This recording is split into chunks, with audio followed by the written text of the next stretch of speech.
Hello guys, and welcome back to this channel, where today guys, I'll be showing you how to get a refund for IKEA products. So guys, the first thing that you of course need to do is go to Google and type in IKEA.com. After that, you just need to go and log into your profile or register to IKEA if you haven't already done that of course. But now guys, let's see what we actually have in front of us here. In the left side of the screen, we can see that we have the shopping, favorite products, gifts registry, and your account.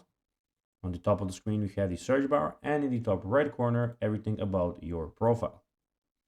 But now guys, let's see how you can actually go and get a refund for IKEA products.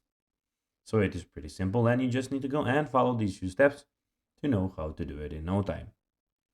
So to get a refund from IKEA, follow these steps. First of all, you need to go and take your item along with proof of purchase to the returns desk at your nearest IKEA store. Then they will process your refund immediately.